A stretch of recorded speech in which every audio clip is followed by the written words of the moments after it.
Welcome back to the Deep Dive. Today, we are strapping in for a really specific look at audio control.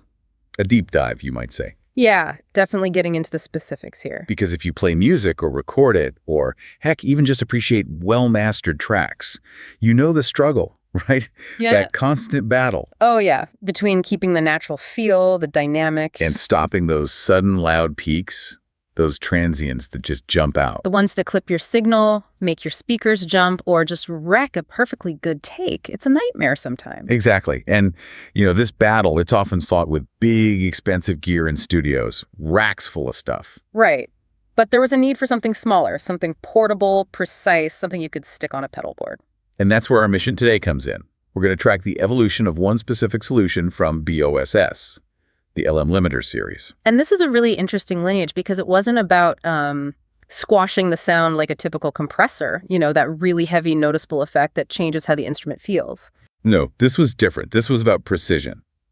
Surgical peak control almost. Clean. That's the word. Clean control. We're looking at 3 key models in this family. Right, we're charting the course from the original LM2, which was kind of studio focused. Then the LM2B, which is zeroed in on bass guitar. And finally, the one that's still around, the LMB3, the modern workhorse. And we really need to nail this distinction right at the start. Limiter versus compressor, because those terms get mixed up all the time. They really do. But BOSS had a very specific idea here, didn't they? Especially looking back at the source material. Absolutely. You got to remember, back in the late 80s, BOSS already had the CS2 compressor sustainer. Huge hit. Oh yeah, classic pedal. And that pedal was designed to mess with the dynamics, to bring up the quiet bits, clamp down on the loud bits, and really its main job was to stretch out the note, sustain. Right, making things last longer. The LM2, though, it was cooked up as a cleaner, subtler alternative to that. That's the key difference in its origin. So the goal was just fundamentally different. The CS2 compressor is like, I don't know, an artist shaping the sound, painting it. Yeah, that's a good way to put it. Shaping the attack, giving you that long singing sustain, making it sound and feel compressed. Whereas the LM2? The LM2 and the ones that followed, they had one job. Limiting. Think of it like an electronic safety valve. That's safety valve. I like that. It just stops the signal from going over a certain volume level, the threshold, but without messing with the tone or the feel when the signal is below that level. So it's not always on, squeezing things. Not at all. It's more like an emergency brake. It only clamps down for a split second when you hit that absolute ceiling you've set. Not like cruise control, which is kind of what a compressor does, always managing the level. Okay, that makes sense. Compression for character and sustain. Versus limiting for just pure stability.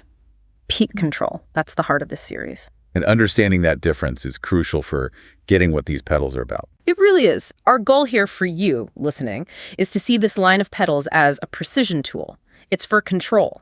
For consistency, especially live or when recording, where headroom is everything. It's not really a character piece then, something you buy to radically change your instrument's sound. Not primarily, no. It was a sophisticated solution for players who needed things just locked down, consistent. Okay, let's unpack that original idea of precision. Let's go back to 1987.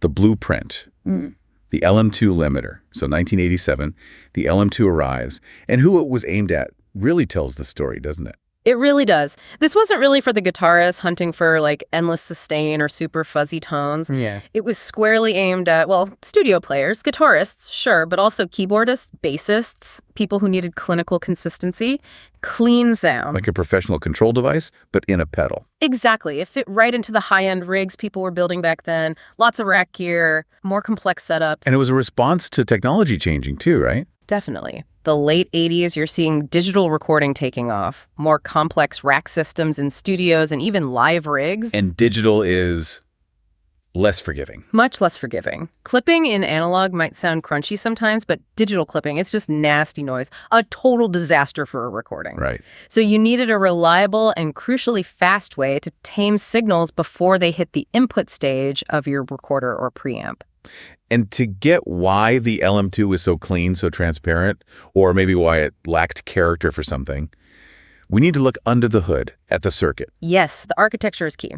The LM2 used an analog voltage-controlled amplifier, a VCA. Okay, VCA. Break that down for us. Why is that important for dynamics? So a VCA, in simple terms, it's the part of the circuit that actually turns the volume up or down. Think of it like an automated volume knob. Automated how? It's controlled by an electrical signal, not your hand. That signal comes from another part of the circuit called the detector. The detector listens to the input volume. If the detector senses the volume is getting too loud, crossing the threshold you set, it sends a specific voltage, a control voltage, to the VCA, Telling you to do what? telling it to turn the volume down instantly. That's the gain reduction happening. So the VCA is the muscle, reacting to the detector's instructions. Yeah.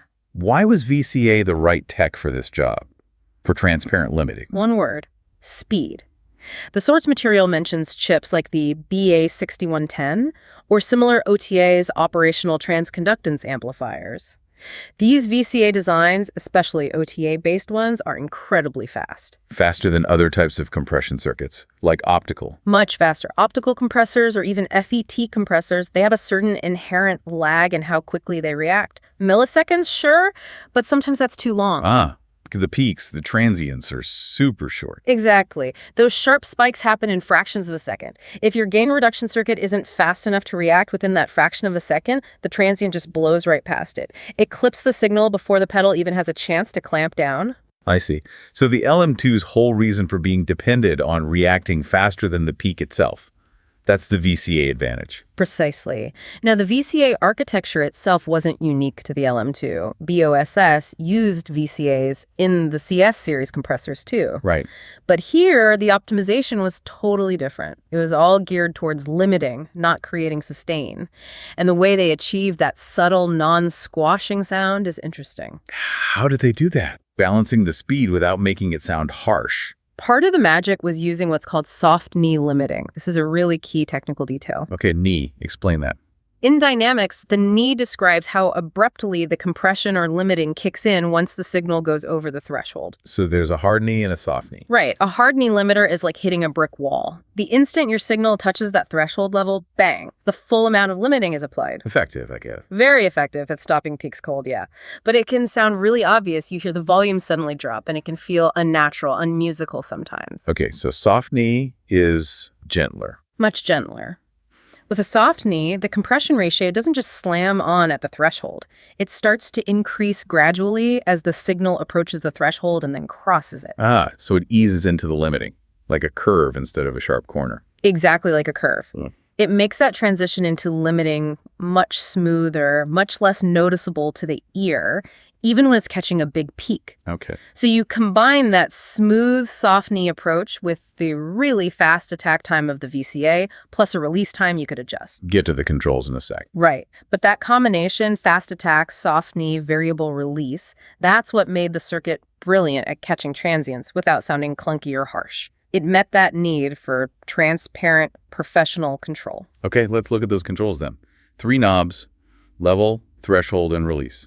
Level's pretty obvious output volume. Straightforward, yeah. Sets your final output gain after the limiting happens. But threshold and release are the core dynamic controls here. Talk us through threshold first. Threshold is your ceiling. It's the exact point, the volume level, where the limiting starts. You set this based on how loud you expect your peaks to be and how much you want to shave off. So if I slap my bass really hard, I might set it lower. Probably, yeah. To catch those big spikes. If you're a keyboard player with a huge dynamic range but only want to stop the absolute loudest moments from clipping, you might set it higher. It's about defining that maximum allowed level. And release. That's about how fast it lets go. Exactly. It's the recovery speed. How quickly does the pedal stop limiting after the peak has gone back down below the threshold? Why is that adjustable? Why not just have it be super fast too? Because you need to tune it to the music, to the instrument. If you set the release too fast, the limiter snaps back to 0 gain reduction instantly. This can cause an audible pumping effect, where the volume seems to bounce up unnaturally right after a loud hit. Sometimes you even get distortion artifacts. Okay, so too fast is bad. What about too slow? If the release is too slow, the pedal stays in limiting mode longer than necessary. It might still be reducing the gain even when the next note you play is actually quieter. That can make your sound thin out or lose impact on subsequent notes. So you need to find this sweet spot. You really do. That variable control lets you dial in a smooth, natural recovery that fits the rhythm and feel of what you're playing. It's crucial for transparency. Let's talk about the sound itself. The LM2 is consistently described as, well, transparent and fast. It keeps the instrument's natural dynamics mostly intact. That was the goal and largely the achievement. The use cases listed in the source material really show why that transparency mattered. What were some key applications? First and foremost, taming those sounds with big transients. Think funk guitar rhythm where you get those sharp chord stabs. Huh? Or slap bass, obviously. Right. Or even keyboards with really aggressive velocity curves, where hitting a key hard produces a massive jump in volume.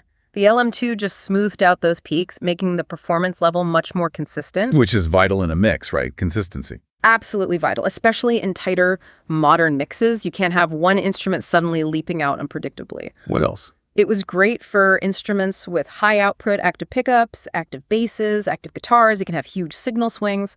The LM2 helped tame those before they overloaded whatever came next in the chain. Like protecting your gear. Exactly. That's the third use case. Preamp input protection. If you've got a nice tube preamp or a sensitive input on your recording interface, the LM2 acted like a bodyguard. It stopped unexpected signal surges from hitting that input too hard and causing distortion or even damage. Safety net again. Yep. And lastly, it was noted for helping tighten up high-frequency content. Sometimes really bright guitars or keyboards can sound brittle or harsh when those high-frequency transients spike. The LM2 could smooth those edges without making the overall tone dull. So the pros seem clear. Really good peak control, very clean, no real color added, and faster than a lot of compressors at the time. Definitely. But that strength, that transparency, it was also its weakness in the eyes of some players. How so? Well, like we touched on, it was often seen as too clean. If you bought it expecting that thick, chewy, sustainy compression like you got from a CS2 or similar pedals, It'd be disappointing. you'd be very disappointed. Because it was so focused on just limiting peaks, it didn't really add much audible compression or sustain below the threshold. So some guitarists especially, they wanted that obvious effect sound, and the LM2 didn't really deliver that. Its transparency was seen as a lack of character by some. A classic case of managing expectations, maybe. Totally. And there's one more technical thing to keep in mind, especially with vintage gear. Ah, yes. The noise floor. The source material mentions that early analog VCA circuits, well, they can introduce a bit of noise, especially if you push them really hard. Now, would you push it hard? By setting the threshold really low, meaning you're asking it to limit very frequently or trying to get a lot of gain reduction out of it, when the VCA is working constantly like that, you might hear a subtle increase in background hiss. Just part of the deal with that era's analog tech. Pretty much. It was often considered the price you paid for that speed and clean limiting action, usually not a big deal unless you were really cranking things. So looking back, the LM2 was significant because it kind of brought studio-level precision control into a compact pedal format. It absolutely did. It was part of Boss S pushing towards making these more utility studio-grade pedals available to everyone. It helped popularize the idea of transparent dynamics control on pedal boards, whether they were simple live rigs or those burgeoning rack systems. It set a standard for what a compact limiter could be. Yeah, a precision tool. Focused on control, surgically dealing with peaks, it really raised the bar. But interestingly, even as they launched it, BOSS knew there was one instrument whose needs were so unique. That even the LM2 wasn't quite the perfect fit. Exactly. The bass guitar. Okay, this part is really interesting to me. The LM2B bass limiter came out at the same time as the LM2 in 1987. Yeah, a dual launch, which is pretty remarkable. It shows that right from the get-go, BOSS engineers knew that bass dynamics were a whole different beast. They didn't just release the LM2 and wait for bass players to complain. Nope. They understood seemingly immediately that the physics of low-frequency energy are just fundamentally different. A standard guitar limiter wasn't going to cut it for bass. Why not? What's so different down there? Bass guitar fundamentals, especially on lower strings, carry massive amounts of energy at very low frequencies. We're talking, 40 hertz, 50 hertz, frequencies that the original LM2's detector circuit wasn't really optimized to hear properly. So it wouldn't react directly to bass peaks. It wouldn't react as effectively, especially to the really deep ones. If you try to control the dynamics of a bass signal without properly accounting for that huge low-end energy, you risk either letting those peaks through anyway, or worse, clamping down in a way that just sucks all the power and punch out of the sound. Okay, so they needed a specialized version, the LM2B. Did it use the same core circuit? The core engine, Yes, it was still that fast analog VCA topology from the LM2. So you still got that transparent gain reduction capability. But they had to tweak it specifically for bass. Right. The main modifications were in the sensing part of the pedal, the EQ filtering within the detector path.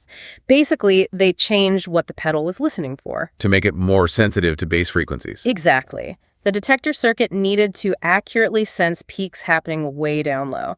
Otherwise, a huge spike at, say, 40 hertz from slapping an E string could just sail right past the detection system, even if higher frequencies were being limited. Okay, let's get specific about those frequency adjustments. What did they change? Two key things based on the source material. First, they gave the LM2B an extended low-frequency response in its detector. It was specifically engineered to hear and react to frequencies well below 50 hertz. To handle the fundamentals of 4-string, even 5-string basses. Precisely. Without that, those deep, powerful peaks would remain uncontrolled, potentially clipping your amp or the recording input. Tuning the detector down low meant the pedal could finally manage that immense low-frequency energy properly. Okay, that covers the low end. But the notes also say they slightly rolled off the high frequencies in the detector path. That seems weird if you want transparency. Why cut highs? It seems counterintuitive, but it was a clever fix for a specific problem with bass transients and fast limiters. What problem? When you play bass, aggressively slapping, popping, you generate not just the big, low fundamental, but also incredibly sharp, clicky, high-frequency transients at the very start of the note, the attack. Right, that clank or snap. Yeah. If the LM2B's super-fast VCA reacted too strongly to those little high-frequency spikes, it could cause what the source calls clicking artifacts. What does that sound like? Is it audible? Oh, yeah. It's that nasty, almost metallic tick sound you sometimes hear when a slap note hits a limiter too hard. It's the sharp, high-frequency edge, basically tricking the detector into overreacting for a split second. Sounds really unpleasant and unnatural. I think I know the sound you mean. So, by gently rolling off those extreme highs just in the detector path, not the main audio path, they made sure the limiting action was primarily triggered by the real problem, the big, low-frequency energy peaks. So it ignored the clicky bits a little. It paid less attention to them, yeah.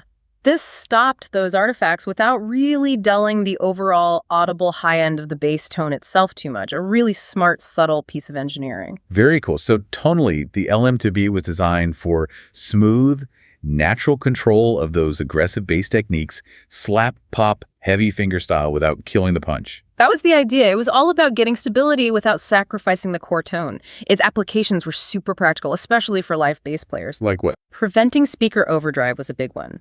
An unconstrained bass peak hitting a PA system or a bass amp can cause serious damage or just sound awful. In there. Right. It also helped maintain consistent punch and clarity, so your quiet passages weren't lost and your loud passages didn't overwhelm everything else. What about using it with other pedals, like drive? Crucial application.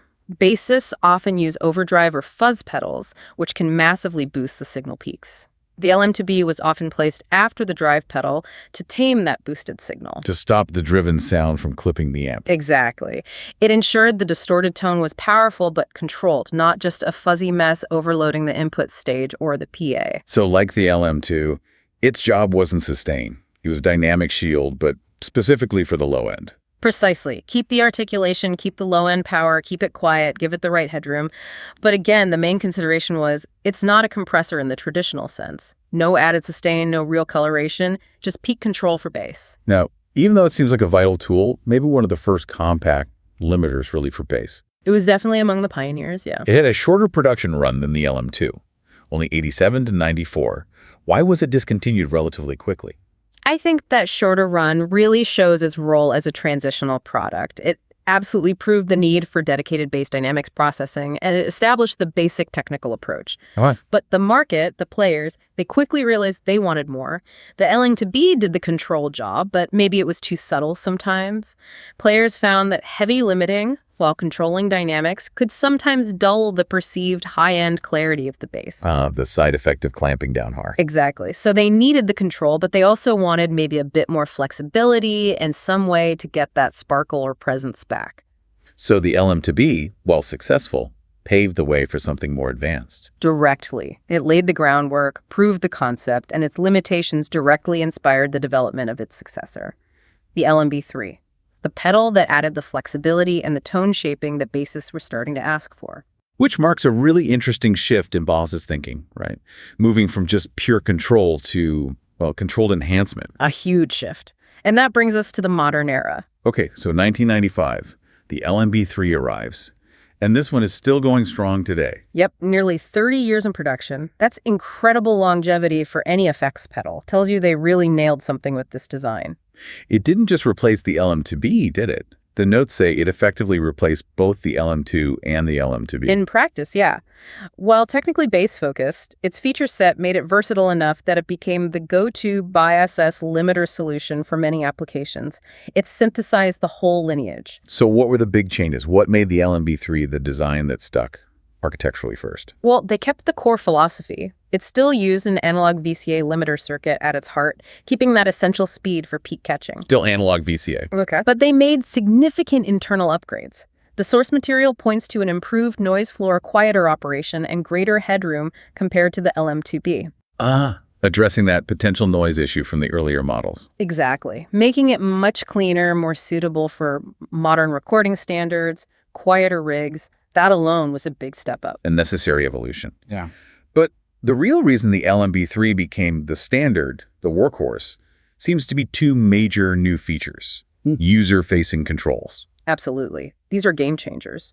Let's talk about the first one, which really altered its fundamental dynamic character, the ratio control. Ratio. The LM2 and 2B didn't have that, right? They were just limiters. Essentially, yeah. Once you hit the threshold, they clamped down hard.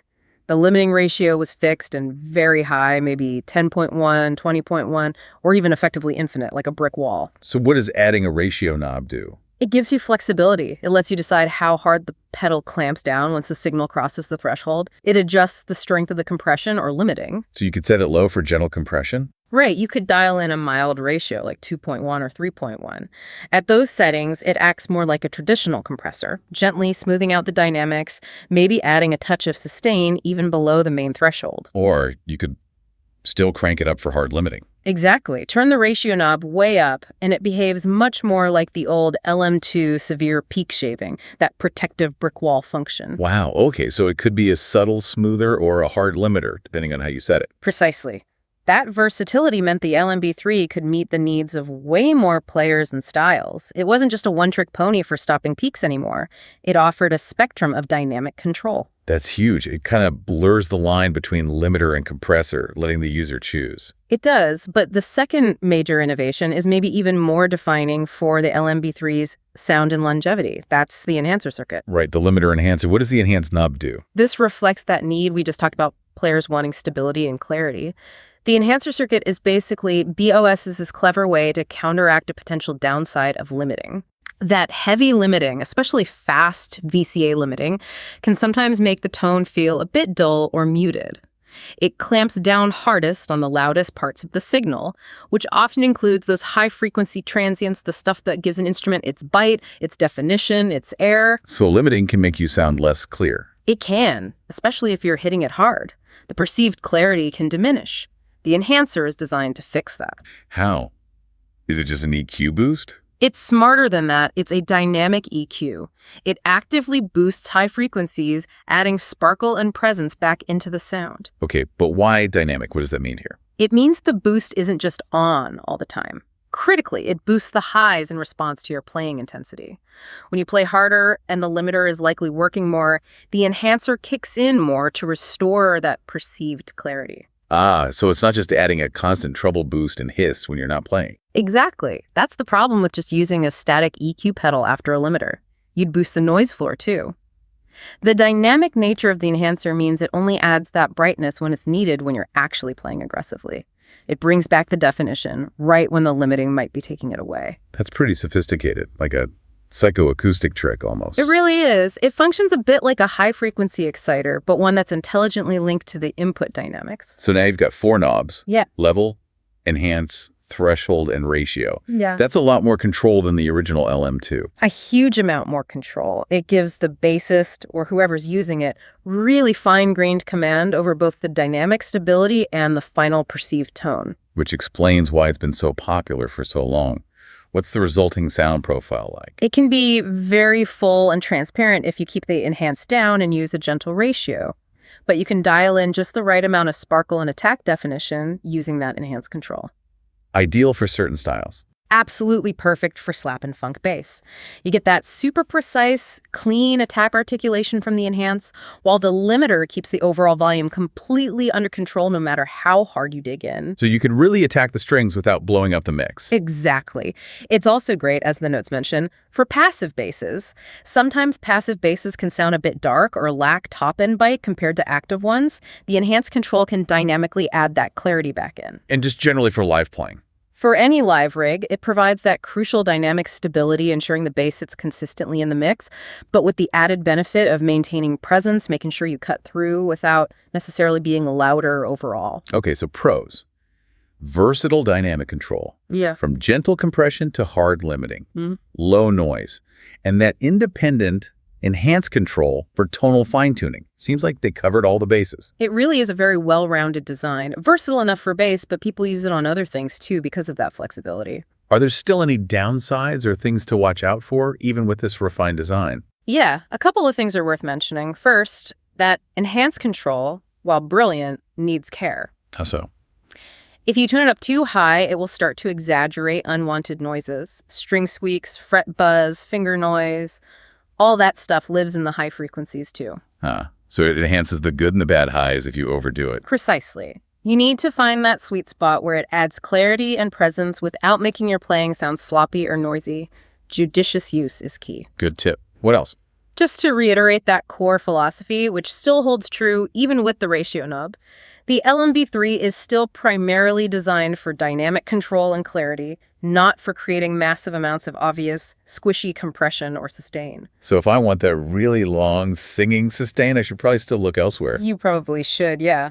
While you can get some compression and sustain with the ratio turned down, its heart is still in the limiter camp. If heavy, obvious compression is your goal, a dedicated compressor pedal like a Bios CS3 or something similar is likely a better tool for the job. Got it. Control first, sustain second. That's a good way to think about it. But its enduring success really speaks for itself. The LMB3 just became this quiet professional on countless pedal boards from the mid-90s onwards.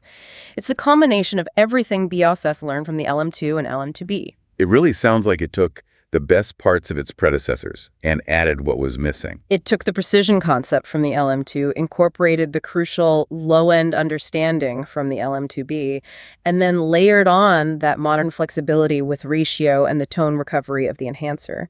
Stability plus clarity, that's the LMB3 formula. Okay, we've walked through each pedal. Now let's kind of pull back and look at the whole series, the evolution side by side. Yeah, comparing them really highlights how BAW-SS adapted to what players needed over time. It's a neat snapshot of dynamics processing development. So quick recap, LM2, 1987, the original. Analog VCA, full range target, soft knee. Its entire focus was clean, transparent peak limiting. Pure control was the name of the game. Maybe, arguably, too transparent for some effects users. Then, same year, LM2B. The Specialist. Still that core VCA circuit, but laser focused on bass. Key features. Detector tuned way down low for bass fundamentals, and that subtle high-frequency roll-off in the detector to stop the clicking artifacts from slap. Pure bass dynamic control. And finally, LMB3, 1995, The Survivor. Right. Kept the analog VCA core, but improved the noise and headroom. Then added the game changers, the variable ratio control for flexible dynamics, compression or limiting, and that dynamic enhancer circuit to bring back high-end clarity. Stability plus adjustable sparkle, the most versatile of the bunch. Looking at that progression, LM2 to LM2B to LMB3, what does it tell us about BOSS's overall philosophy when it comes to dynamics pedals? I think it shows a couple of consistent threads. First, a real focus on precision and signal integrity. They weren't really trying to create heavy coloration effects with this series. Unlike maybe some other compressor designs out there? Exactly. The LM lineage feels like it was engineered primarily to solve a technical problem managing peaks, preventing clipping rather than being designed purely as a tone-shaping effect. The goal was controlling the signal without fundamentally mangling the instrument's core character. But they did adapt, didn't they? Yeah. The LMB3 isn't just about pure control. That's the second thread. Responsiveness to user needs and evolving demands. They started with that strict, simple peak management in the LM2, pure transparency. Then they realized bass needed specialization with the LM2B. And finally, with the LMB3, they acknowledged that just stopping peaks wasn't enough for many modern players. You also needed flexibility, ratio, and tools to maintain perceived clarity enhancer, especially in busy live mixes. So they moved from just technical perfection to something more musically practical. I think that's fair. It's an acceptance that pure, unadulterated transparency isn't always the only goal. Sometimes the control itself needs to be paired with features that help the controlled signal sound good and present in a musical context. And through all of this, they stuck with analog VCA technology. Yep. Right up to the current LMB3.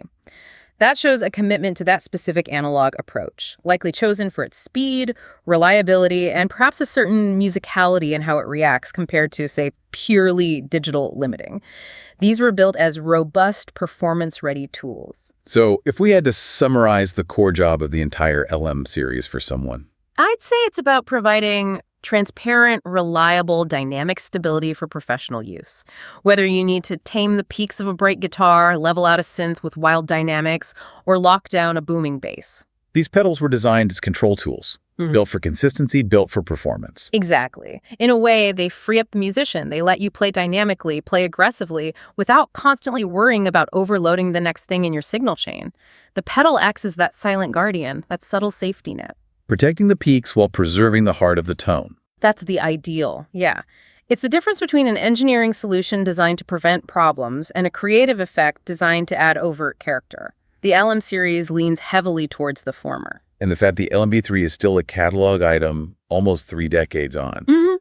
Well, that says a lot about how well they finally balanced that equation. It really does. The problem of managing dynamics hasn't gone away, and their solution clearly hit a sweet spot that still resonates with players today. Hashtag outro. So we've traced that journey from the purely transparent, almost clinical LM2 back in '87. Through the necessary specialization of the LM2B for bass. Right up to the incredibly versatile, long-lasting LMB3, the limiter enhancer. That's still a standard on so many boards. It's a really cool case study, actually, watching how Boss S responded to what musicians needed. They started by fixing a technical issue, clipping peaks clean and simple. Right. And then they refined that solution based on the more holistic needs of the player, needing not just stability, but also perceived clarity and flexibility in the final sound. And that refinement, that evolution, it leads us to a final thought for you, the listener, something to chew on. We saw this clear shift, right, from the LM2 era, where the demand was seemingly for clean control, pure transparency above all else, To the LMB3 era, where the demand became controlled clarity. That enhancer circuit isn't just a bonus. For many users, it's essential. It really is. Which poses an interesting question, I think, for anyone designing or even just choosing audio gear today, especially dynamics tools. Is pure, uncolored transparency always the ultimate goal, the holy grail? Or does the modern musician, perhaps conditioned by decades of effects, now expect or even demand that even utility tools like limiters provide some kind of subtle, maybe dynamic tonal benefit alongside their core technical function? Does control now have to come with a side of enhancement to be truly useful? The enduring success of the LMB3 with its enhancer certainly suggests that for many, the answer is yes. Control needs to actively contribute to a present musical sound, not just passively prevent problems. Something to think about next time you step on a dynamics pedal. Is it just protecting your sound, or is it actively helping shape it for the better? Thanks for diving deep with us today.